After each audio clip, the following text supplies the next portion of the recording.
I just have to note the smugness and superiority on this girl's face. Now, one of the things I try to do on the show, I'm always talking about the culture. I'm always talking about the arts. And people are like, tell me the politics. I just want to know the politics. But the thing is, the arts, I want to talk about the arts in a way that goes beyond the usual conservative whining about left-wing Hollywood, or what right-wingers usually do is extract some big idea that confirms you in ideas that you already have. Here's a movie that says there's a God, or here's a movie that says freedom is good. Isn't that wonderful? To me, that's not what the arts are for.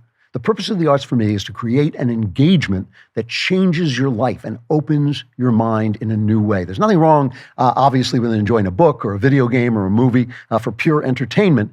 But a work of art is something that if you engage with it with an open heart, open mind, it can literally turn you around. Great art, it doesn't necessarily destroy your certainties. Just because you watch an atheist movie, you're not going to come away thinking, oh, there's no God.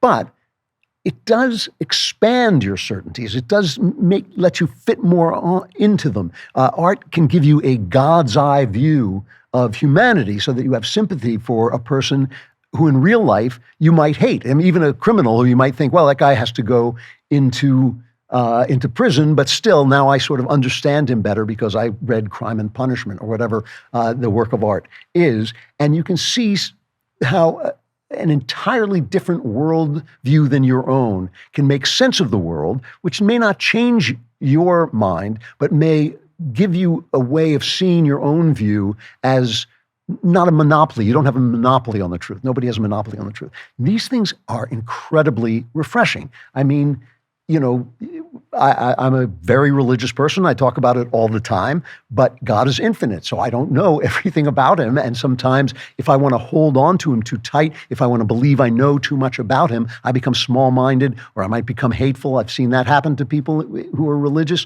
They start out with the God of love and they wind up hating people because they don't want to explore the depth of that love, the depth of it, the mercy and the depth of the justice.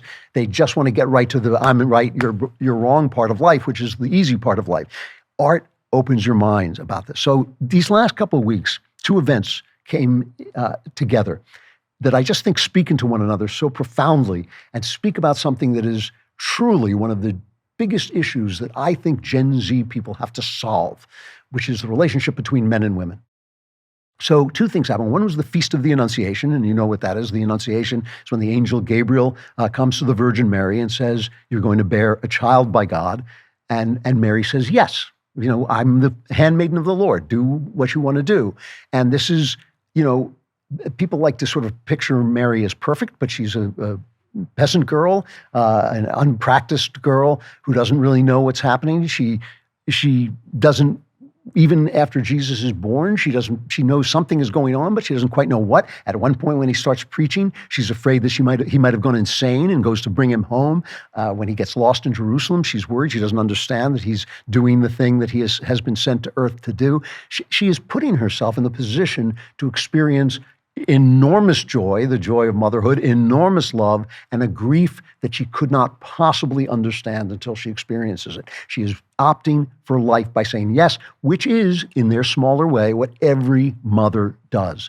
You do not have a child because it's going to make a nice decoration. You don't have a child because your biological clock is running out. You have a child because you want life. You want the purpose of your life brought into fruition, into incarnation. And that is what Mary does, and that is why she is the example, in a way, of all mankind, because all of us have to say yes to the grief and triumph and failure and misery and beauty of life. That is how you live in a big way.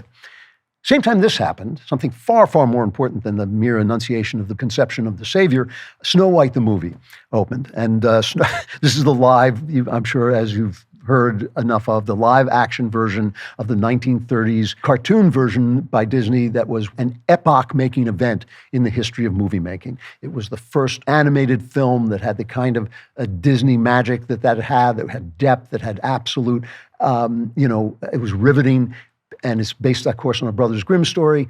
And people love that film. To this day, I think it is one of the 10 highest obviously relatively according to time, but it was one of the highest box office hits of all time. It's one of the most beloved movies ever made. And so they remade it, and it was a titanic hit. If by Titanic you mean the ship And if by hit, you mean the collision with the iceberg, I mean, it just went right down to the ground, to the bottom of the sea. And the reason it bombed had a lot to do with what we call wokeness, but let's call it something else. Let's call it social justice piety, a different religion than the one that made this country great. This idea that somehow a generation has been born to us that suddenly sees morality in a way that no one on earth has ever seen it before, suddenly realizes that there's injustice in the world and is going to perfect the world, suddenly realizes that sometimes the races don't like each other, that there are struggles between men and women, and it's going to perfect all of those things by not letting anybody talk and say the things that offend them by bringing the realities of the injustice of life home. And this started with the movie star Rachel Zegler, who I believe would be categorized as a loudmouth dope. I mean, she's a girl in her 20s who really, she has a beautiful singing voice. She's not a great actress. She plays shallow. She acts shallow. She doesn't go down into the characters. She's a very surface actress. She was in West Side Story. Didn't get any kind of sexual connection out of her, as pretty as she is, because she just doesn't act that well. But she does have a spectacular instrument, and she sings beautifully. And in interviews, she would say stuff like this, cut 3. The reality is that the cartoon was made 85 years ago, and therefore it's extremely dated when it comes to the ideas of women being in roles of power and what a woman is fit for in the world. And so when we came to reimagining the actual role of Snow White, it became about the fairest of them all, meaning who is the most just and who can become a fantastic leader. And the reality is, Snow White has to learn a lot of lessons about coming into her own power before she can come into power over a kingdom. First, I just have to note the smugness and superiority on this 23, 25, something like that, girl's face. I mean, listen, I've grown old and wise. Some people grow old without growing wise, but nobody grows wise without growing old, okay? So like when you're young, a little bit of humility, This is a story that's been around for a long, long time. People love it. People love the original movie. You're not improving on it. But she's going to improve on it because her values, you see, are so much better than others. So they took out the famous theme song, Someday My Prince Will Come, because it's not fair for a woman to live for love or want to find love or want to find a prince. They were not going to do that anymore, and they replaced it with the far more catchy song, Someday I Will Have Power. I don't know. There's this typical girl power anthem. There's a little bit of it, cut 4. Little girl at a lonely well, with the same little tale to tell, feeling trapped by the walls that hold her, feeling stuck in the story they've told her. Another day where she fades away, never daring to disobey, so she's dreaming all alone, sharing secrets with the stone. So she's stuck in the story they told her. And it never occurs to these people and to the people who watch these films that this is the story they told her. This story that power is going to make you happy. This story that power has meaning. This story that power makes you more of a human being than motherhood, right? And that's an amazing thing. And of course, the filmmakers went nuts. I mean, the producer of the film, because these are millions of dollars go into, hundreds of millions of dollars go into these films. The producer's name, Mark Platt. His son, Jonah Platt, took this down later. I don't know why, but he says, my dad, the producer of an enormous piece of Disney IP with hundreds of millions of dollars on the line, had to leave his family to fly across the country to reprimand his 20-year-old employee for dragging her personal politics into the middle of promoting the movie, for which she signed a multi-million-dollar contract to get paid and do publicity for. Her actions clearly hurt the film's box office. Tens of thousands of people worked on that film, and she hijacked the conversation for her own immature desires. And it goes on and on. I mean, he just really went off on her. Now, why do I feel this is profound? And I do feel it's profound. I actually feel it's more profound than anybody I've heard talking about it. And by the way, I just want to be fair and say I did not see the film. And the only reason I didn't see the film, it's supposed to be just dreadful. I mean, it's getting like 1 star everywhere. But I didn't see it because Knowles had already gone to see it, and I was afraid I'd bump into him when he went back to see it again. And so I didn't go to see it. But why is it profound that they couldn't make the film? They couldn't even make the film. So they started out, with this nonsense that we're not going to have love, a woman can't be looking for love. And then Peter Dinklage complained about the dwarfs. And then there was, Rachel Zegler came out about the Middle East. And it was just all this woke nonsense, all this kind of virtue signaling. But here's why it's profound. Fairy tales, who writes fairy tales? Almost certainly the original fairy tales are the collective storytelling wisdom of mothers.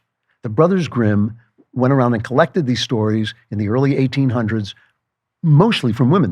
Women were their sources. Now, these were middle-class women, but they were probably reporting stories that had been told for hundreds of years by legions of unknown moms, right? Because one of the things about being a mom is you don't become famous being a mom. And so if you think fame is valuable, if you think power is valuable, if you think, making a lot of money is valuable, maybe you don't want to be a mom, Maybe you want these other things, power and money and fame, which you don't know yet because you're only as old as this Rachel Zegler, are trash. They're trash. When you reach the end of your life, when you are on your deathbed, you are going to care so much more about the family you created, about the children you created, about the relationships that you had than you ever are going to care about all these things that are going to evanesce the minute you are gone. Now, many of you I know would love to have a Helix sleep mattress so you could sleep in ultimate comfort. I have a Helix sleep mattress because I never sleep. For me, Helix sleep is wonderful because I'm awake all night and I can feel just how comfortable it is. One thing I've loved about my Helix mattress is how well it does with temperature regulation, which really eases some of those annoying middle of the night wake-ups, which I do get.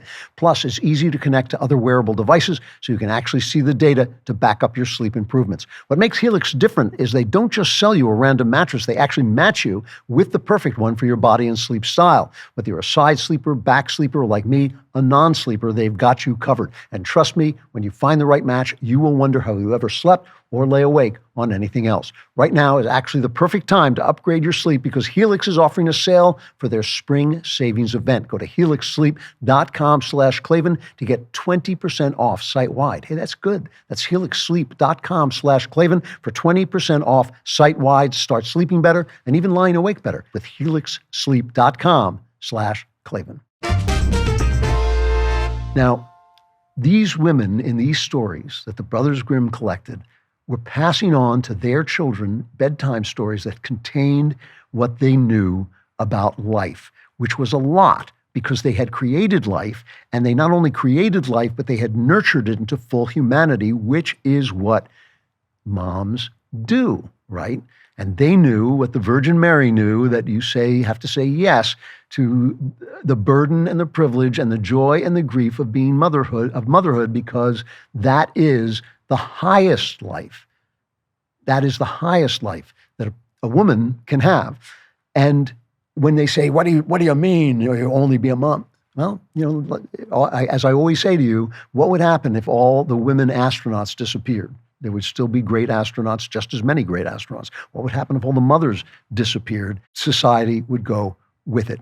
And that is what's happening. That is what's happening, especially to our society, to wealthy, advanced Western society. The Wall Street Journal had a piece in their weekend section called "American Women Are Giving Up on Marriage." And it says many modern women, they have high-earning careers, and they don't need a man to care for them. They don't need a man, you don't need a man. And they won't tie themselves to guys who expect them to make a home and care for children. And as a result, as part of one of the results is that the birth rate is crashing. Some of these women want to have children on their own, but no single woman has as many children as a married woman who's committed to being a mom, right? If that's what you want to be, you have a lot of children. You have more children. The birth rate in 2023, U.S. fertility fell to a record low of 54.5 per thousand fertile females, which is death. It is death to all of the world. Now, some of these women in the article complain that modern men are unworthy of traditional wives. They cheat, they stay on their Tinder or whatever it's called, and keep dating on the sly. They don't make enough. They don't have enough they're not serious enough about their career or their job to support an at-home mother. And I also believe, and have evidence to back it up, that a lot of guys are being introduced to pornography now at such a young age that just the age when they start to develop sexual feelings, that they are being stunted, that they don't achieve normal sexual adulthood, and they end up actually enjoying more than lovemaking. And so just to spread the blame around, I want to say that this film was also shot down, this beautiful story from probably before the 1800s that was women's handed down wisdom to the world. Part of the reason this didn't get made was because of a man, which was Peter Dinklage, who played Tyrion Lannister in Game of Thrones, as I'm sure you know, and he went after it because of the dwarfs. Here's what he said on a podcast, the WTF podcast. I was a little taken back by the they were very proud to cast a Latino actress as Snow White. Yeah.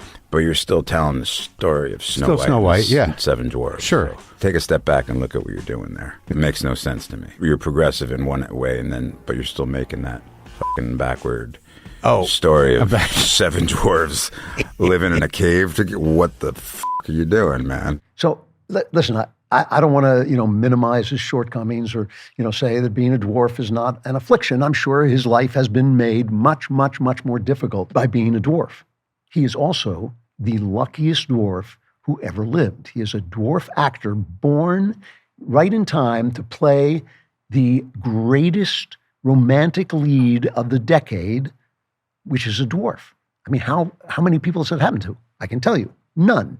He is that lucky guy. So without minimizing his problem, without saying, it's not difficult to be a dwarf, what would have happened if he had said yes to his situation and said to people, hey, look, this is kind of an affliction. Being a dwarf is an affliction, and it's been hard for me, and I'm not going to minimize that at all. But God gave me this beautiful way forward, this beautiful life, this unbelievably beautiful life, which shows you what you can do. If I can do this being a dwarf, what might you do? What if he had taken that tack and then said of the seven dwarfs, it's a cool story. It's a great story with these dwarfs who help out and actually are part of the hero of the film. So, Rachel Zegler, we can attack them, and that's fair because they're big mouths and all they do is bitch and moan and they victimize and this woke nonsense. But they're product of a degraded culture. And the thing about a degraded culture is it degrades you. And when I say you, I mean me. I mean all of us. We are all degraded by a degraded culture. So when I come and say we've got to renew our culture, I'm talking about it because it has wounded all of us. The men we see who follow Andrew Tate because they're angry at their feminist mothers, probably. The women we see who go and sleep with 100 men to prove that they're just as free as men, sexually free as men. These people were created by the culture, and it is now up to, in this moment, it is up to the rest of us to create a new culture, old and young. Whoever can break free of the story that they're stuck in, which, let's face it, is the story of woke leftism. Peter Dinklage couldn't do it, Rachel Zegler couldn't do it, but you can. For more great content, like and subscribe, and do not forget to subscribe to The Andrew Klavan Show wherever you get your podcasts.